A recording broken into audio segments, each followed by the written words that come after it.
Hello guys, how are you? Welcome to my channel tips.Which. Today I will show you how to see your Play Store app size. We always download the Play Store app, but we cannot know which app size and where we find the app size details. So today I will show you how you check the app size. So click on this any app, then now I click on Subway server. After click on this, you scroll down, click on the read more option. When you click on read more option, you can see this option, then scroll down. After you scroll down, you can see download size. It was very easy and very small trick.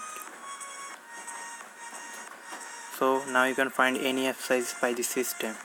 So if you like this video, please like this video, share my video and also subscribe my channel. Thank you.